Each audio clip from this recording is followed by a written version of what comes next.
Today's September 5th. We're in the last month of the 24 season. It's bittersweet, really. It's not over yet. A series win with a frustrating finish. The dog days are over. Let's go. You're listening to the Bridge to Buctober podcast.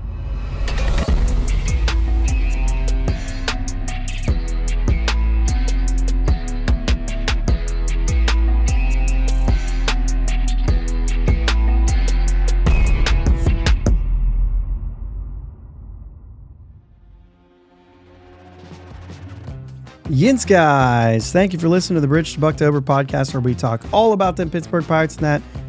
My name is Josh, and I am joined, as always, by my brother Jake. What's up, Jake? What's up, champ?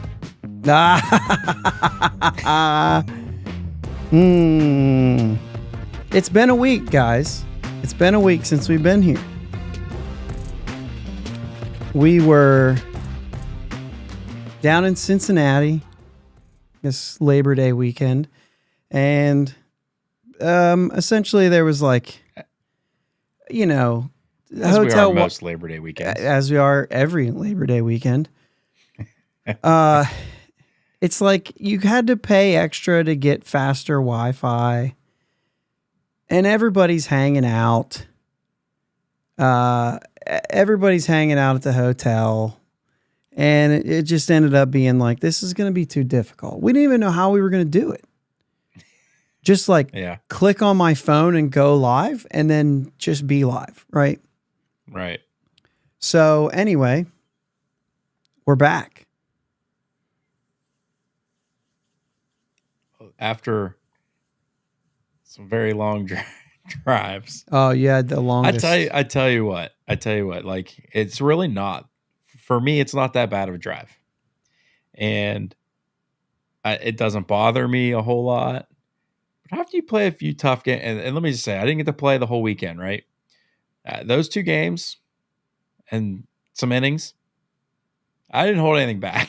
No, like I went hard for those couple games, and I felt it. And then I get in a car the next day and drive 13 and a half hours. That did it for me. Like, I think the drive is what did it more than the playing. But man, bro, I was walking around work the next day like I was a 65-year-old man. Yeah, it was tough. I feel that. Whoa, that's too bright. My lights are a mess right now. Yeah, that's all right. I feel very washed out, but that's all right. I'm just gonna let it ride. Looks fine. So, Pirates still played baseball. We're going to talk about what happened essentially while we were gone a little bit. Little Derek Shelton, little roster stuff. And, we're just going to kind of get into some questions that we're kind of asking at this point. I think this is a good week to ask a bunch of questions. Okay? Yeah. So let's start with Domingo Germán starts are a waste of time, and he's gone. So that was the best news I've heard in a while. Golly. So, I don't know why it took so long. There's my dryer. If you guys heard the notification for my dryer, it is done. We can get the clothes out of it now. So, that's funny. Yeah. Yeah. Rob, don't ask the wrong questions to Shelton. That's true. We're gonna ask at this point. We're gonna ask some questions. Maybe not. Well, I guess we've got some questions for Shelton. We've got some questions. So, what do you want to start with here? I mean, so while we were gone, Cleveland series lost the Cleveland series on the road, won the series in Chicago. However, the Chicago series kind of ended a little bit sour. I'm going to go ahead and echo it again.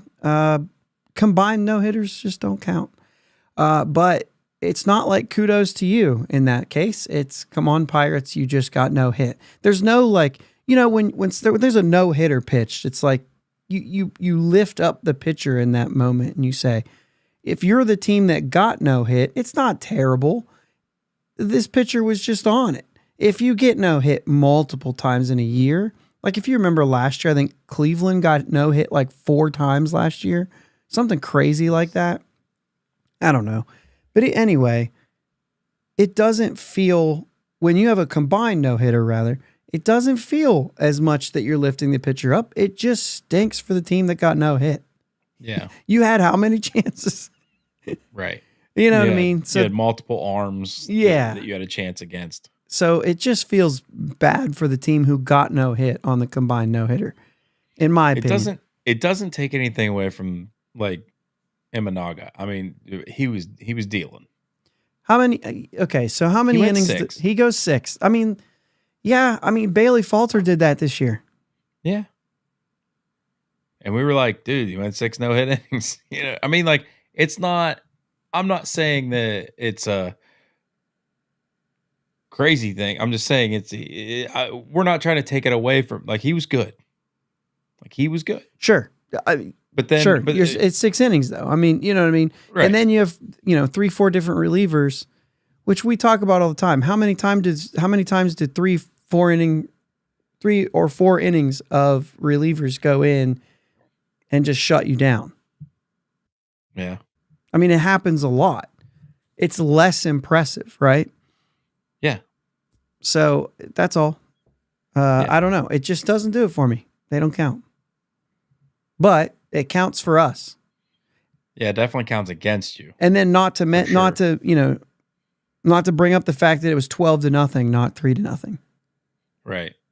You know what I'm saying? So then it's double, because now you got on the pitching side, which, Hermana's gone now. But obviously not just him.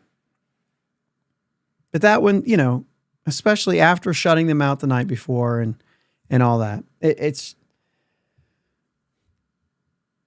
So let's go ahead and go into that, because you talk about that kind of, well, you had questions about that night actually. Yeah, I mean,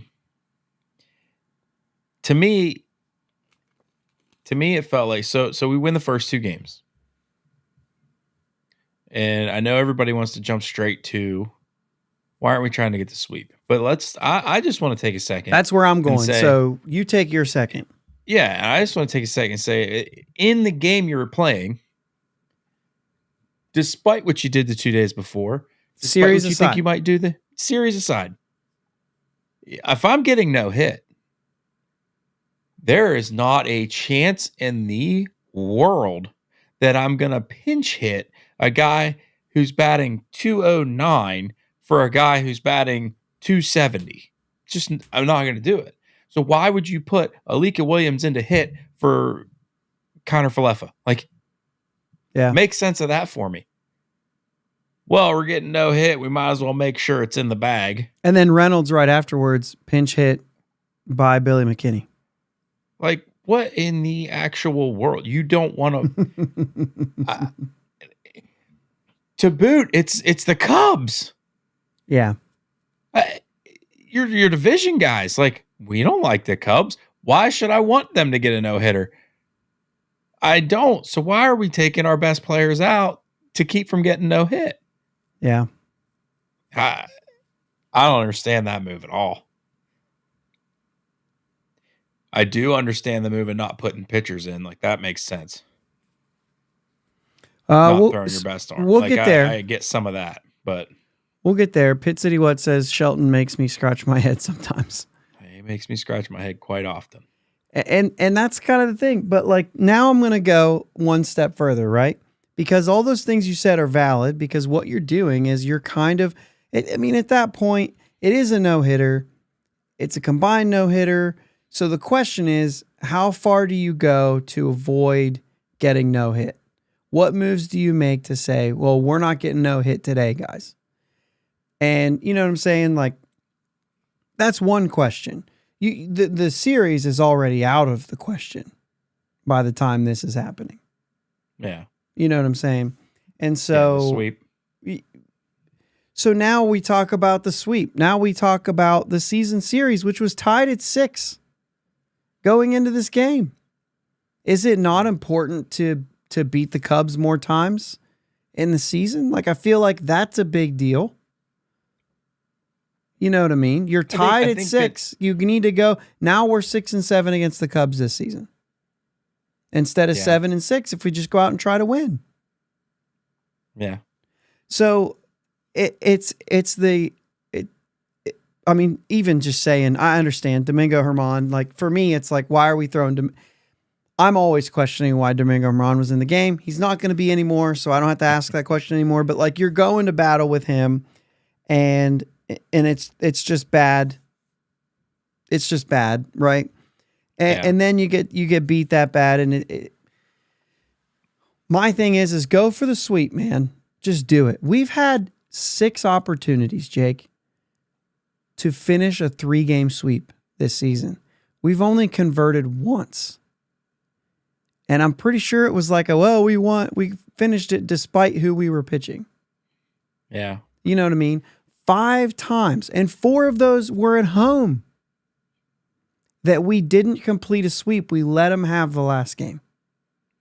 Yeah. Now, I don't know if every one of those were the same type of thing, right, Jake? I mean, I don't know if every one of them were like, we feel like we're not even trying, right? Yeah. I didn't look back at the specific series, as there may have been some that we were still trying to do, and it's hard to sweep.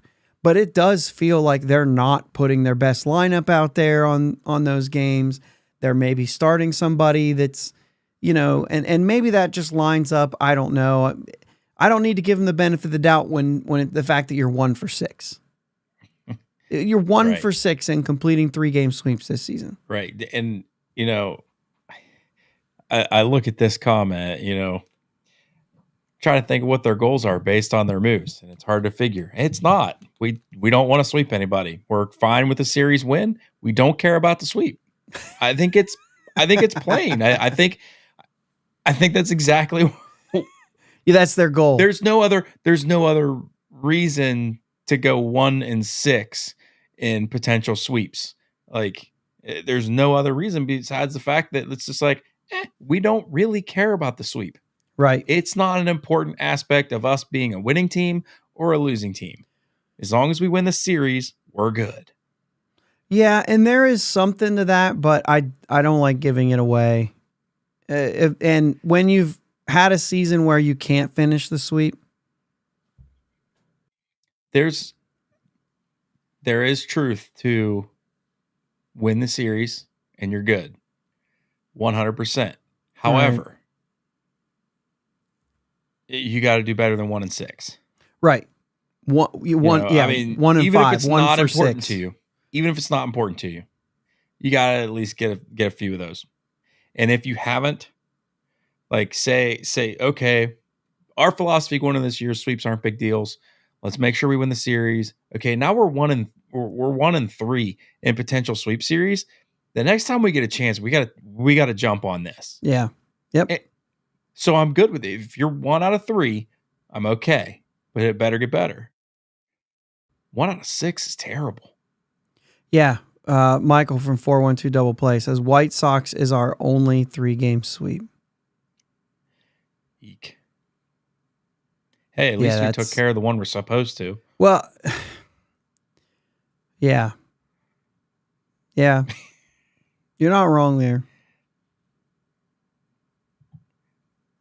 Yeah, I don't know. It's super weird. And okay, so I just can't believe that 4 of them have been at home. That's mind-boggling. I mean, imagine if they finish this sweep against Chicago.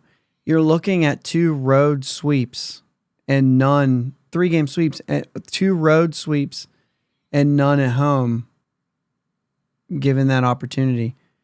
Yeah, and it's good to point out, Michael, that we swept the Marlins in 4 to start the year. There's been a couple 2-game sweeps.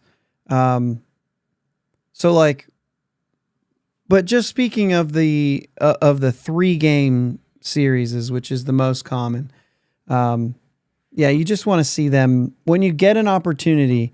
You can't go out. Sherrod says you can't go out there and put your Sunday lineup in. You know what I mean? And it does feel like, and which is a Shelton thing, right? You have a Sunday lineup that Shelton likes to put out. And if you remember, back when it's like, hey, why doesn't Reynolds play on Sundays? Like the kids are there to, they want to see him too, kind of a thing. And it was kind of like, well, I didn't think of that. You know what I mean? Sit him on a Sunday on the road. Yeah. Not at home, kind of a thing. But either way, it is kind of frustrating when you have 6 opportunities for a team who is struggling to be at the 500 mark. You need to take advantage of everything, not just being happy about series wins, especially coming off of a series loss. Because now you have a road trip that you're 3-3 instead of a road trip where you can be on the winning side of things. I think you got to look at it. If you look at everything in series, but then you also got to look, well, we also had a homestand or a road trip, and you like to go to that road trip. Sure, 3-3 is okay for a road trip. But like you didn't take care of business on all the home stands. So you got to make up for that a little bit. You know what I mean? Like those kind of a thing. Mm-hmm. I don't notice the urgency in those types of things to make up for what you've already done. Instead, it's like, stay the course. This is what we believe in. You know what I mean? Yeah. And you just can't keep going like that. My favorite thing to say. Eventually, you're going to have to make an adjustment. That's for sure. So speaking of Shelton, and he's getting a little frustrated. I think we're seeing it for the first time, which is somewhat good, I guess, knowing the fact that like there is frustration there, that there's actually, anytime there's frustration and it's visible and it happens that you lash out against somebody it's not their fault, then at least that there shows that there's some sort of care, I guess you could say, that there's some sort of, effort invested in it. He's mad. He's frustrated, and for a lot of reasons. One of them may be because his job and his seat is hot. You know what I mean? That his job's on the line, as it should be. They said they were going to compete this year. Really, they even said compete for a division. So, I don't want to get caught up in saying, well, they've been competitive. Yeah, but not the way that they said they were going to be. Right. Which I thought they were nuts. But, you know what I mean? Like, I still think they are who we thought they were. But, given a little NFL nod. Yeah. But it's just kind of like, what's the comedian who always talked about, it's not what you say, it's how you say it. Right? And he uses the joke about the crack baby. And it's just like, it's like how you say it, like she had a crack baby. Or she had a crack baby. You know what I'm saying? Like there's a different way you can say things. It's not just, he chose the wrong way to say what he needed to say. I actually don't disagree with what he said. Do you bring Rowdy into the game in that situation, Jake? No, I don't bring Rowdy into the game in any situation. But that's because I don't like... You don't like position players pitching. Especially if you're on the losing side. Yeah, but right, and I do get that. But right now, it's within the rules, and if you can save your bullpen, I mean, Aroldis Chapman had to come in tonight. Imagine if they would have said, "Well, Wentz is going to finish this game because Chapman had to pitch last night in a blowout." Right? No, you're not going to bring in Chapman. Well, I mean, that's it though. Yeah. I mean, that's who was available according to him. I mean, you had 2 guys throw the night before. You had Santana that you're saving for tonight because he's been, one of the better pitchers. You're not going to bring in Chapman. You don't have, you know what I'm saying? Like when you start looking at everything together. The options were run dry. It's within the rules to save your bullpen. So save your bullpen. Yeah. I mean, I'm there. Until they change the rules, and I think they should change the rules. Maybe not. Maybe. Here's one for you.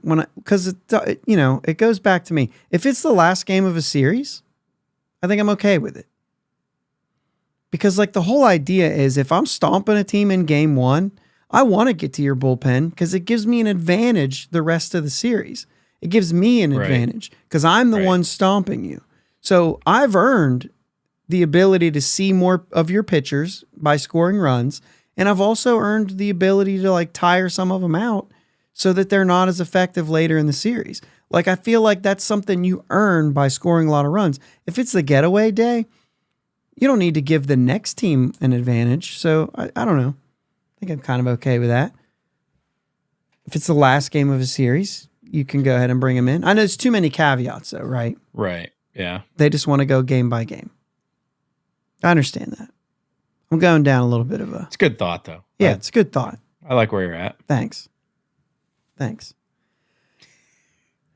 Always like to have that little, hey, you were going down the right path. You lost me somewhere, but you had good intentions.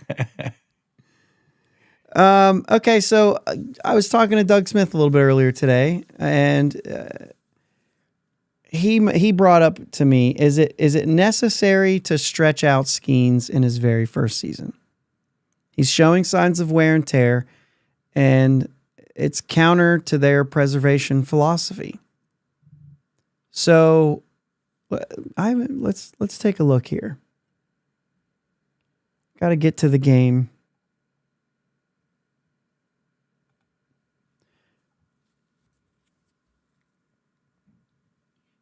Sorry, just nothing. Thanks. Yeah, go ahead. Yeah, I'll throw this out there. I think it is necessary. I think it's a circumstantial necessity. Only for the main fact that he's going to be our horse next year. And if we don't stretch him out a little bit this year, and I feel like he's up there in innings, and we might not see any more 6-inning outings, 7-inning outings. You know what I mean? But I think you want him still taking his starts. 4 or 5 innings, 114 innings in the majors. If we show minors for this season total, he had 27 innings in the minors as well. Yeah, so I think we're not going to want him limited next year. I think that's why and I think it's a soft stretch out, soft shutdown type. Yeah, I think a little bit of both. Yeah, I think he was around 120, 130 somewhere, maybe like 129. It's 6 2/3, but I forget what his college. You know what? It just says show minors. It doesn't say his college until I go to, let me see. I'm on Baseball Reference now because they will say his college. So 2024 or 2023 rather. He threw 122 innings and then 6 2/3. 122 2/3 in college, 6 2/3. So yeah, 129 innings plus 130 innings essentially, right? Mm-hmm. And he's now at 141, I think is what I said, right? Yeah, something like that. So, I mean, obviously you want him north of 150, but I mean, that's going to be easy. Yeah. How many more starts does he have in him? I mean, if you look at the schedule he threw there, he's essentially thrown once a week. So he's got like 3 more starts, maybe 4. He's certainly getting over 150.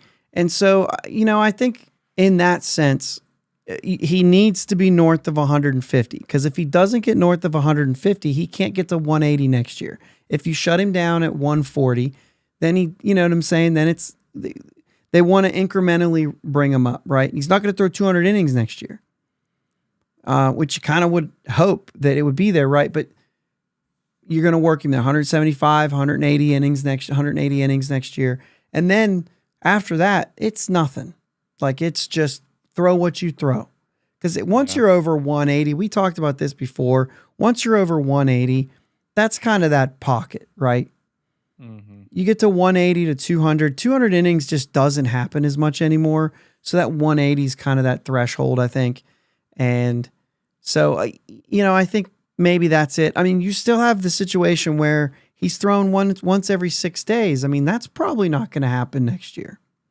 No reason to change that now. Yeah. So, you're still going to give him that extra time off. But Sherrod brings that up, actually. With no Herman and less off days, there's going to have to be a spot to start, or spot start from someone to get Skeens 5 days off. Who would it be? Reward Bubba with a cup of coffee? Burrows? I think this is a good question. I would not go Bubba because Bubba doesn't have to be added to the 40-man. I would not go Harrington because he doesn't have to be added to the 40-man this winter. And every winter is a 40-man crunch. Yeah. And there's a lot they're going to have to figure out. So I think leaving those two alone, still giving them the shot to make the team next year. You know what I'm saying? Specifically Bubba. But still giving them a shot, but they don't like Jared Jones was not added to the 40-man until he made the team. Yeah. You know what I mean? And it's, I think a similar situation with those guys. I don't think that you need to carry them all winter on the 40-man just to give them a couple starts. Burrows is already on the 40-man. That could happen. Ashcraft has been injured a lot, but he's on the 40-man. So he's kind of coming back off his injury, but that doesn't mean he can't. So like those guys are good candidates for that. Yeah, that makes sense. Otherwise, I don't really know. Yeah, I don't know where you go. So I could see them doing something like that. Burrow's probably the most ready. I think that'd be cool. Yeah, I like that. Yeah, they're going to have to figure something out next week. Well, no, because Herman had to start, right? So they'll have 1, 2, 3, 4. So, I mean, he'll have it because Herman had that start right after him. So then they'll have the 12th off. So it'll be that next week, maybe against the Cardinals or something like that. Or, Doug, you're right. Also, bullpen game. So, and Sherrod said Ashcraft back on the IL. That could be. So, yeah, I don't know. That's a good thing to be watching for. You never know. That might happen. You got anything to add there? The way this bullpen's been pitching, though, a bullpen game might just get out of hand. Yeah, that would not be good. You're going to have to find somebody who can, I don't know, Wentz doesn't feel like that guy, but somebody who can maybe go a little bit longer. I just don't feel like they have them now that Ortiz is in the rotation. I don't feel like they have those guys. Right. So, yeah, I would keep going. Yeah, I would keep going with Skeens for that reason. The more he pitches this year, the more he pitches next year. Yeah. And then, like I said, on from there. So I think that's the reason why they'll keep going with him and with Jones. Jones was also right around that 130 innings mark last year. Yeah, and I don't feel like most pitchers out of college have pitched 130 innings. Right. I think he threw more than most. Well, they had the run and, all the way in through the playoffs and all that stuff. So, yeah, then got a few innings with us. Yeah, 6 innings. Yeah, early fall. Yep. I just think he had a bigger workload coming into this year than most pitchers out of college. Sure.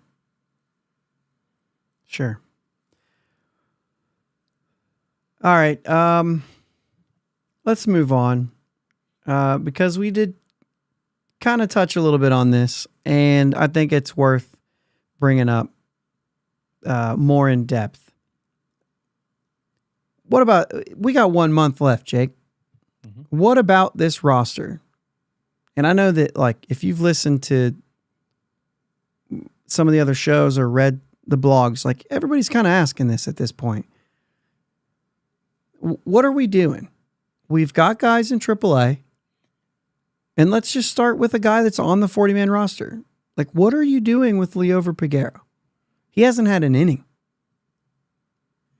in the majors. Which is surprising to me. And he hasn't necessarily earned it, but I think at some point, are you moving on? Because it feels that way. Yeah. Wouldn't you like to see a little bit more from him rather than Alika Williams? I mean, yes and no for me.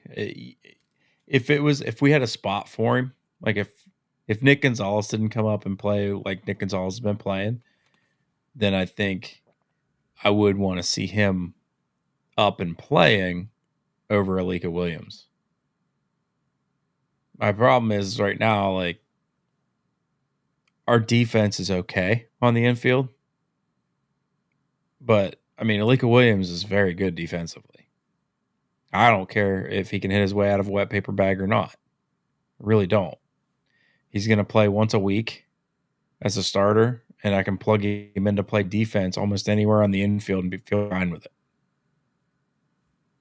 Except first base. Like, I'm obviously not playing Alika Williams at first base. But I can put him up the middle in either spot and feel fine with him being there. Peggy's playing both of those positions all the time. Mostly short. Yeah.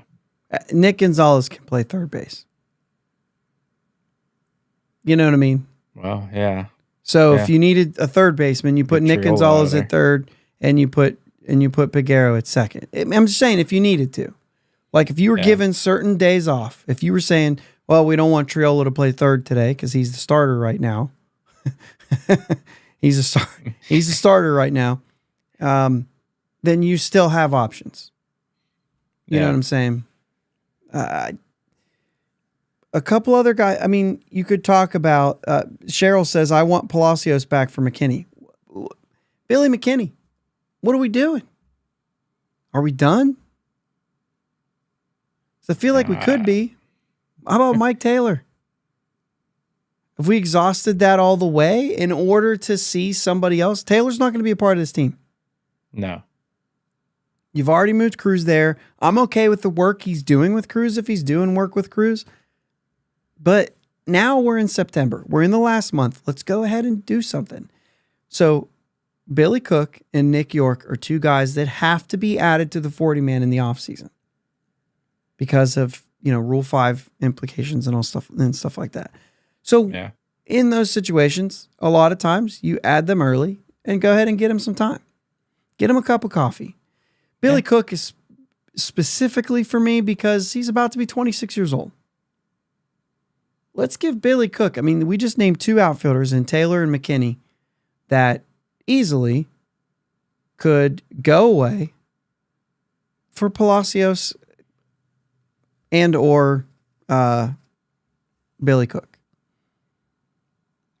You know what I'm saying? Billy Cook to me could be a replacement for Connor Joe. Corner outfield, first base. You know what I'm saying? Like, to me, that seems to make sense. And Cook can play some center. He has played center. Let's put it that way. And I know that a lot of people are going to say, so is Nick York. I watched Nick York play center. We don't want that. Not right now. Not this year. Yeah. Like it's G1 Bay jumps without the speed. You know what I'm saying? Like that's not a real viable. The problem with Nick York right now is he is a second baseman. He's been playing more positions, more outfield positions since he's been brought over. And so there's some versatility there, but it's that Nick Gonzalez thing. Like he's a second baseman. I've seen him play third. So there's second, there's third. There's an option there. The guy hits. So that's why you'd like to see him. I'd say bring him up right now. Let's get Triolo out even. And he can just be sent to the minors. You don't have to get rid of him. Yeah. If you're getting rid of Taylor and McKinney and Alika, you could just send Triolo down. Which, by the way, we're not on the same page with Alika. Send him to the moon. I'm sure he's a nice guy. That's not my point. It's not helpful. when there are guys that you could be giving at bats to that you'd like to see at bats from. And Triolo, I think, is still a guy that will stick around. But he's also had the opportunity. Let's give somebody else some opportunity as well. I Cheryl, totally real quick, agree with Cheryl most. asked if Connor Joe is signed. He's in arbitration, so he's controllable still.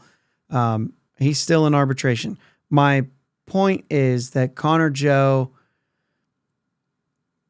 has some tradable value that I think you could replace with a Billy Cook.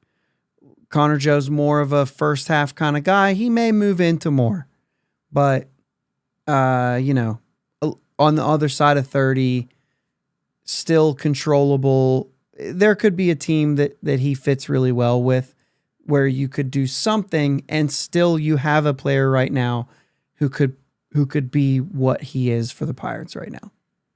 That's my point. If you have a guy that you have to add to the 40-man roster who could potentially be he would fit the same role that Connor Joe would fit, then that's when you say, well, somebody else could use Connor Joe that, doesn't have to play him as much, and it would actually, you could still get something in return. Yeah. You were going to say.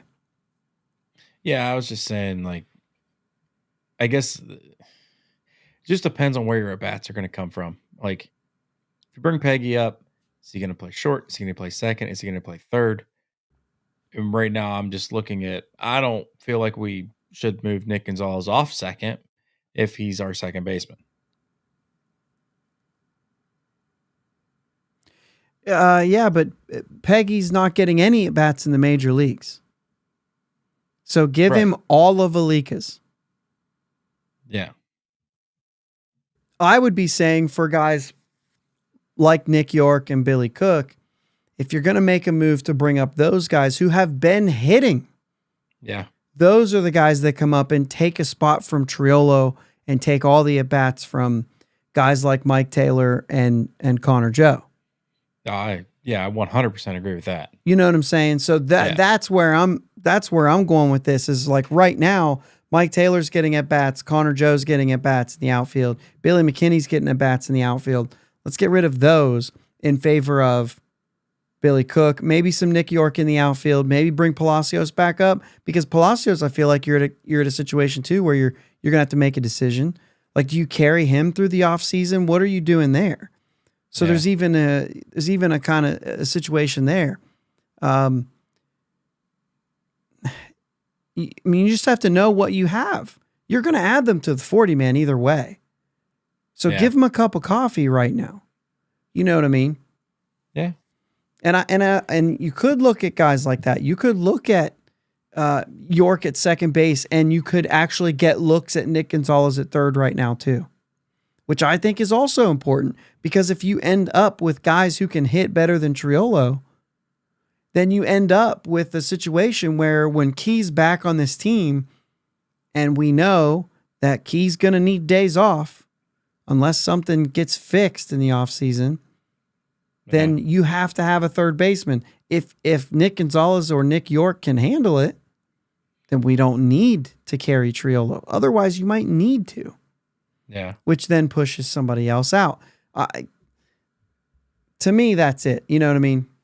I just think you need to get a look at some of these guys. And like I said, Peguero is included because I think you could go into the offseason, if you bring him up and he doesn't do well, I think you could go to the offseason saying, hey, we've got enough between Triolo and York and Gonzalez. And I mean, even Chang is still on our 40-man. You know what I mean? I don't think he's close at all, but he's on the 40-man. But also, you've got IKF. You've got who else is in the mix? Are you getting somebody in free agency? Or like I talked about on our last show, are you using this cruise to center field thing as an opportunity to not spend any money, right? Or is IKF going to be replaced and IKF becomes your utility guy? There's a lot of questions there. But some of those, you need to know. Yeah. Because you have you have decisions to make on your 40-man roster. And if these guys come up and look like they can hit, you can hit. They'll find a spot for you. Or at least they say, hey, we've got some backup plans. We don't have to go out and get backup plans. Maybe they're not going to be there right away, but you still have the ability to get a backup plan. I thought you didn't mute there for a second. Jake just sneezed with the mute button on, but I thought you forgot to mute, and I was like, oh no. I almost fired and grabbed my mute button for you. That was a big one too. Yeah. So, Bucko Mike says it's the latter. They're gonna not spend money. And I think that probably even increases the reasoning for making some of these moves. Did this season, as far as any sort of playoff hopes at all, where are we at here? I mean, let's take a look at this, Jake, because we're behind. Can we not and just say it's over? No, we're looking at it. We're 10 games back right now, Jake. But, I mean, you're 8 games from, like, an 8-game winning streak from being 500. In a month, if you play really well, you might be able to get back to 500. But we know the guys we have right now aren't going to do it. Fair enough, but you don't know. Like, you bringing up unknowns could end up being worse. Yeah. So when you know what you have. Bringing up the unknowns, you at least find out what you're trying something. Right. I've got a thought. Let's not bring up Nick York and Billy Cook to the major leagues right now because they're hitting well and you don't want them to be under Andy Haynes. If they're going to wait to the end of the season to fire Andy Haynes, then you may as well just leave him down there and not let him mess with him. How's that? There's a hot take for you. This is fine. This is fine. I don't know. To me, I'd like to see some other ones. There's pitching guys too. There's guys on the pitching side that I think you could make a case that, to see. We talked about Mike Burrows, and you know what I mean? Not near as many as that I think are as important as on the offensive side right now. Yeah. But yeah, I completely agree. We got to get some of these guys some time. Yeah. Now's the time. We can't wait till September 20th when they're going up against, just going to check the schedule just to have something to say. When they're going up against the Brewer or the Reds, the Brewers and the Yankees to finish out the season. Give them 3 series. Like, don't wait. Don't wait for that. Yeah. Let's do it. They got Monday off every Monday. Let's get them there. The Marlins series would be a good one. So, I don't know. That's where I'm at. Yeah. Sherrod says if no one is called up, they could compete for the AAA championship. Can they? I think they're in second place, but I don't know if does second place make the playoffs down there or the. I don't know how their playoffs work. I'll be honest with you. They were pretty far behind Columbus. I'm usually caught up to the majors before that on the show.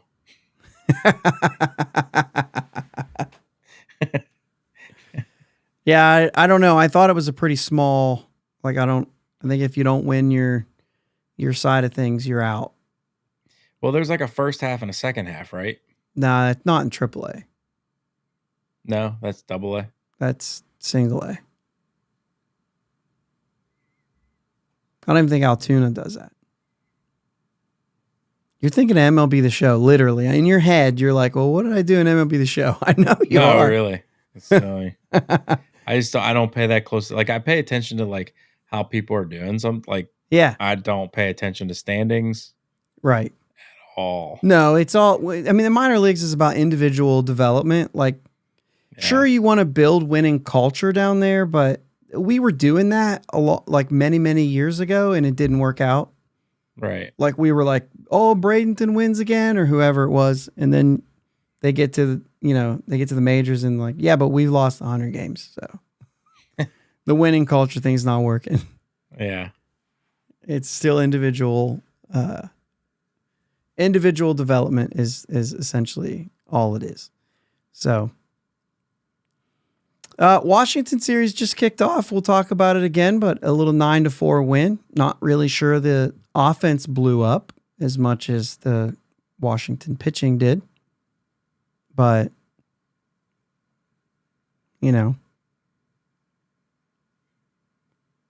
triple A is two halves. I don't think so. I do not think that that's right. What is it called?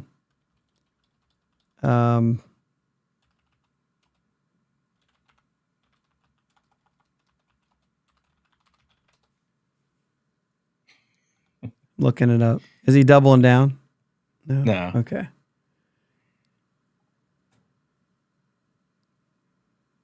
Let's see here. International League is what it's called. No, there's an International League playoffs between the East and the West. And then there's the Pacific Coast League, East and West. And then they play for the championship.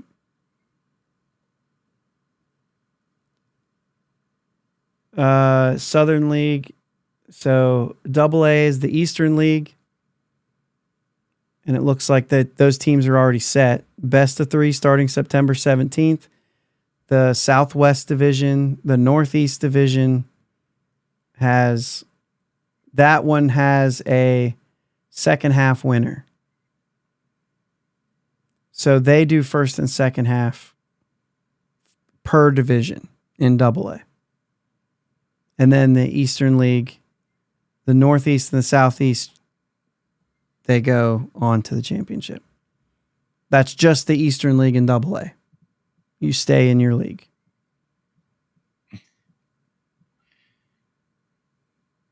What? The way you said that. You stay in your league. Oh, it is. It actually says International League. The Omaha Storm Chasers are the International League. And then there's a second half winner. It's a best of 3 series. Who knew? Well, Bucko Mike knew. Yeah. I did not think that that's how it was. I thought there was an East and a West, but there's not.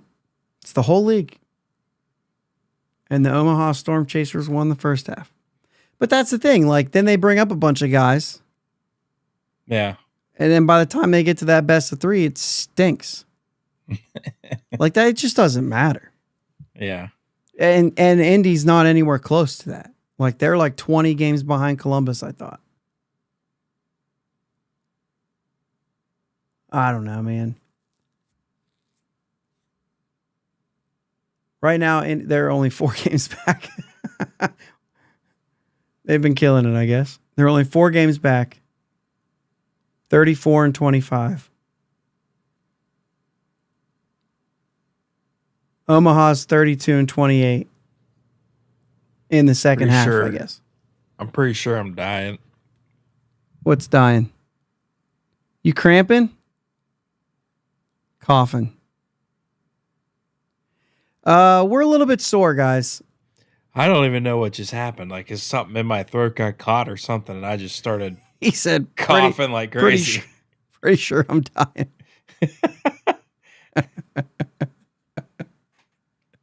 I thought maybe out of Charlie horse you were cramping up or something, the way you lean back. Okay, so we've got the Jamestown Tarp Skunks. We're talking minor league names. Ron Heichel says Trash Pandas or Yard Goats. My favorite minor league thing I've ever seen was when the Jersey team went with the Diners or whatever it was. That stuff. Jersey Boys or something. I don't know what they're... Jersey. Yeah, I know what you're saying. They were cool. When they switched it to the Diners. Like they were doing the alternate personality or something like that. Yeah. The Somerset Patriots. Yeah. The Somerset Patriots did their alternate ego or alter ego or whatever What is this one? This is the Biloxi beach chickens. So the Biloxi Shuckers, they went with the Biloxi beach chickens. So right here, the Jersey Diners. This is the who'd I say? The Patriots, something Patriots. The Somerset Patriots. The Jersey Diner stuff is just incredible. There was a bunch of different logos for it, not just this cup of coffee, but they had like a bacon and eggs logo or something. But that jersey's awesome. Yeah. Colors are, good, but we need to like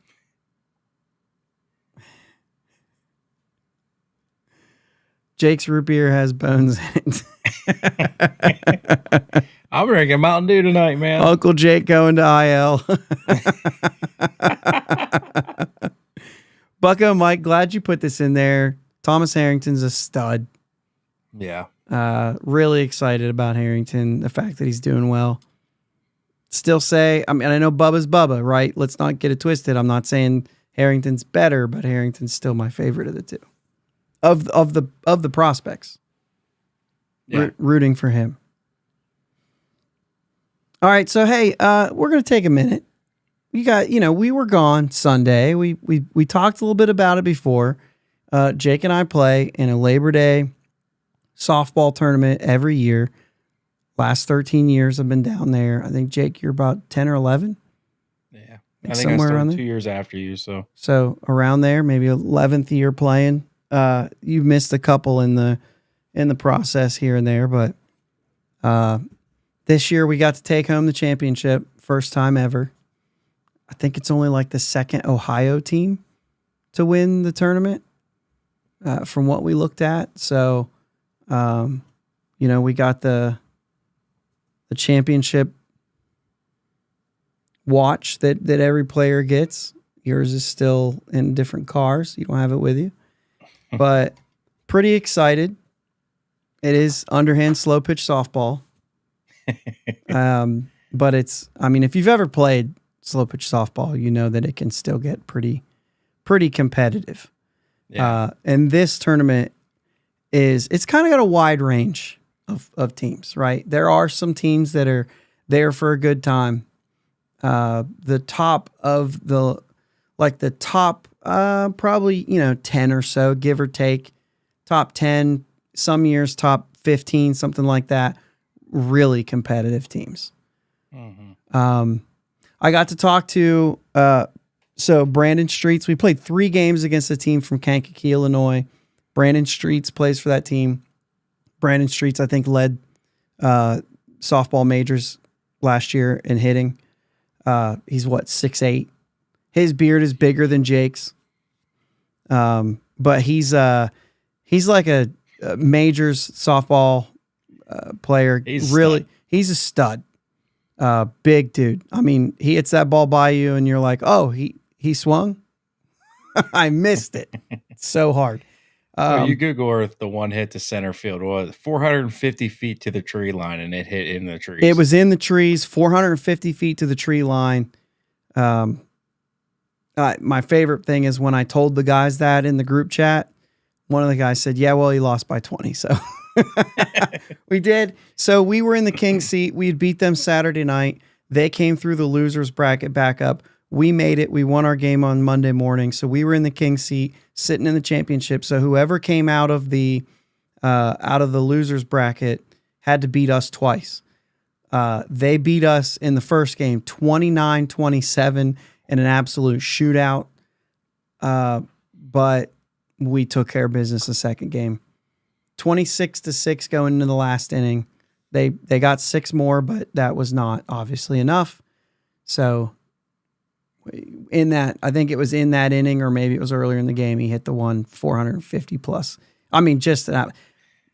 It'd take me twice to get it out there. It feels like that's one of those ones that you watch and you see where it lands.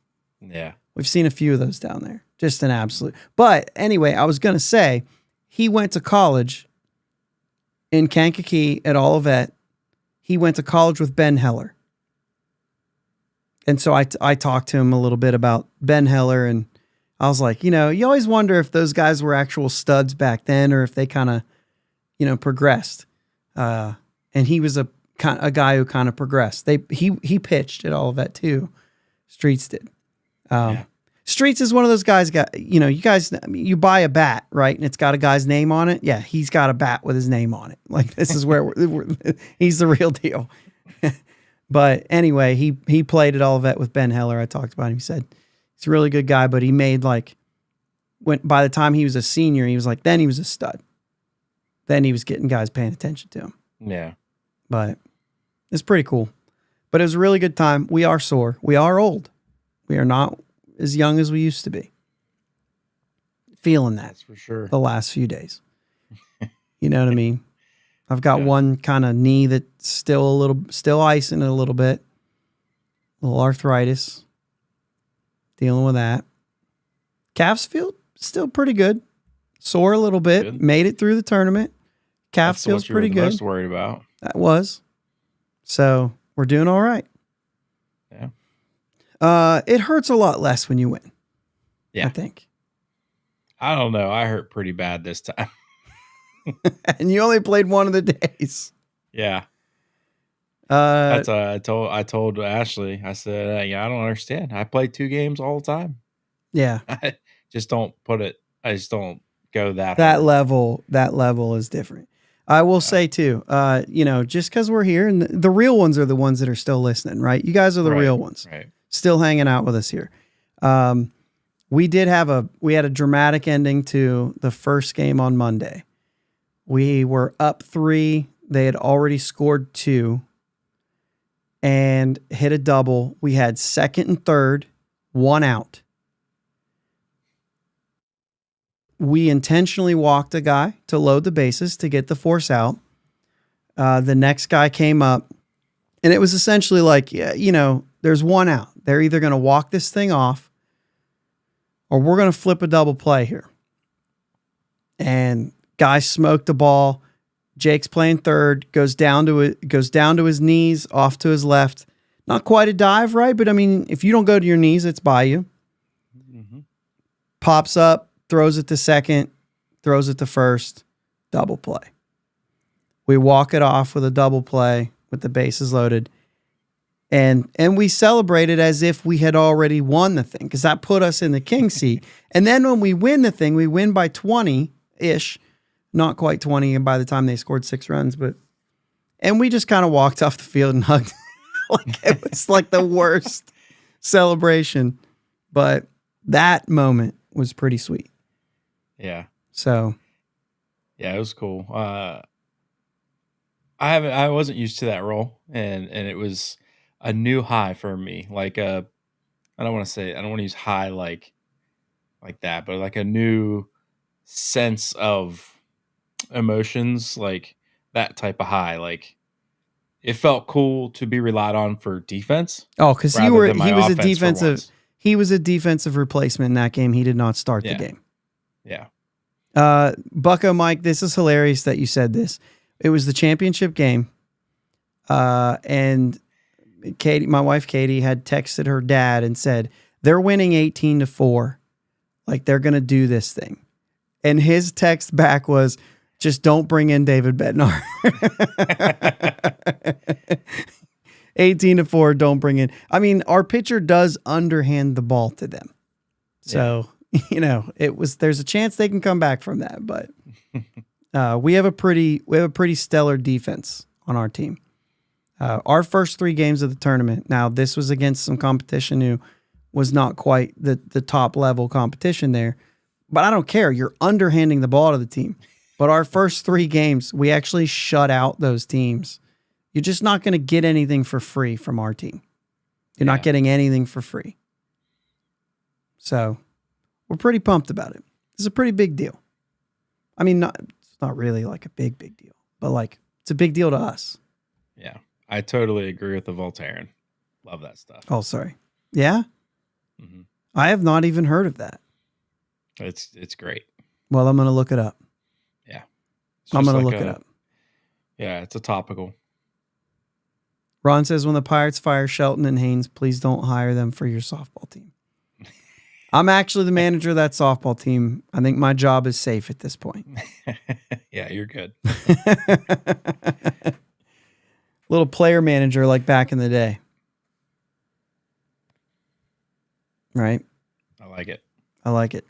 It was a good time. Hey, guys, thanks for sticking around. What do we got? Washington will be back on Sunday. You will not be back Sunday. Or will you be back Sunday? I will not. She scheduled me to close. So you will not be back Sunday. Unfortunately. I will be here. Okay, USA. I was waiting for it. I was almost ready to say it. If anybody knows the movie Bloodsport, Jean-Claude Van Damme, okay, USA. And Bucko Mike, he won't, I will. Best third baseman in that tournament. So, there it is. Fred Clark, there you go. So, I meant to hit the music already. We're getting out of here, man. It's late. I'm ready for bed. Yeah. I've been tired this whole week. Your internet's acting up too. Yeah. Yeah, internet's acting up, so let's go Bucks. Let's go Bucks. Thanks for listening to my dad and Uncle Jake on the Bridge to Buctober podcast. Follow them on Twitter, Facebook, and Instagram at Bridge2Buctober. Don't forget to subscribe so you know when new episodes are released. Clear the deck, cannonball coming, and let's go Bucks!